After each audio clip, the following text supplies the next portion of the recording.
Bonjour à toutes et à tous, on commence cette revue de presse en France avec l'arrivée du futur coach de l'Olympique de Marseille. Igor Tudor devrait bel et bien être le successeur de Jorge Sampaoli, comme le rapporte La Provence dans son édition du jour.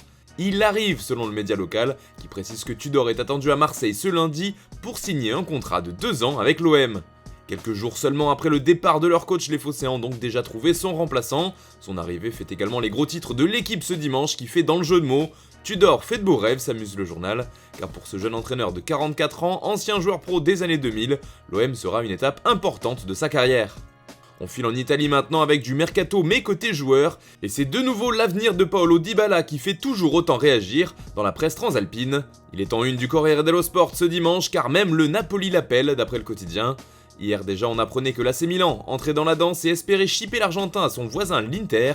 Et bien aujourd'hui, un nouveau prétendant fait donc son arrivée, comme l'explique le journal dans ses pages intérieures. Tout le monde veut Dybala, peut-on lire dans les colonnes du Corriere. Après Silvio Berlusconi et son club de Monza, après les deux équipes de Milan, c'est au tour d'Aurelio De Laurentiis et du Napoli de faire des avances à l'ancien joueur de la Juventus. Du côté de l'Espagne et du Real Madrid, c'est le futur d'une autre star qui fait parler, celui de Karim Benzema. C'est la prolongation prioritaire pour la Casablanca, comme le placard de As sur sa couverture. À 34 ans, il est au sommet de sa carrière, mais il entre dans la dernière année de son contrat, comme le rappelle le journal ibérique. Forcément, après une aussi belle saison, le Real veut le prolonger et lui proposerait une année supplémentaire, mais c'est une date minimum pour laquelle le club espère le conserver. D'ailleurs, il existerait une clause dans son contrat qui le prolongerait automatiquement jusqu'en 2024 s'il remporte le Ballon d'Or. Un moyen pour Florentino Pérez et la direction madrilène de saluer le professionnalisme de Benzema et son travail pour aller au maximum de ses capacités. À ce livre au passage, une petite confidence, c'est qu'à l'été 2024, qui pourrait être la fin de contrat de Kabenwebe, le Real se penchera sur la clause de départ d'un certain Erling Haaland, vu comme le successeur du buteur français. Toujours en Espagne, mais concernant le Barça cette fois, ça se précise pour le recrutement des Catalans. Deux arrivées sont même confirmées comme l'affirme ce matin Mundo Deportivo, celle de Franck Kessié et d'Andreas Christensen, deux joueurs libres qui sont dans les petits papiers du Barça depuis de longues semaines.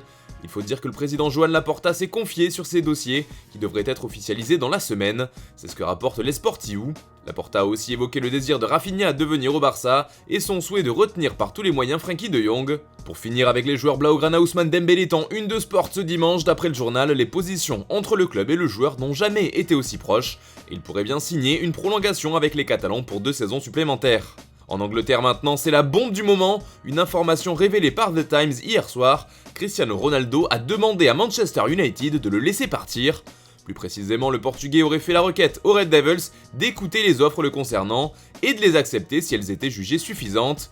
Et ce dimanche, la nouvelle fait l'effet d'un véritable séisme dans la presse anglaise. Il fait la une de tous les tabloïds comme The Sun ou The Sunday Express qui titre « Sortez-moi de là ». Ce raz-de-marée est toutefois un peu calmé dans la presse locale avec le Manchester Evening News qui fait état de la décision du club qui semble déterminée.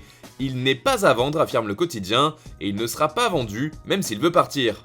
Mais ça n'empêche pas l'information de largement dépasser les frontières anglaises, on en parle partout en Europe et notamment au Portugal comme avec Record, qui met aussi en avant la volonté de la légende vivante du pays. Même son de cloche dans la Gazzetta dello Sport qui titre Ronaldo prépare un autre déménagement. On retrouve CR7 jusque dans la presse espagnole avec par exemple ici Mundo Deportivo qui raconte aussi les envies d'ailleurs du portugais. Il fait même les gros titres de RMC qui nous livre au passage une liste des principaux courtisans du joueur de Manchester United. Il y aurait donc le Bayern Munich et Chelsea dont les noms étaient déjà sortis, mais aussi la présence du Napoli, même si comme le rappelle le média, les Red Devils ne lui ont donné pour le moment aucun bon de sortie.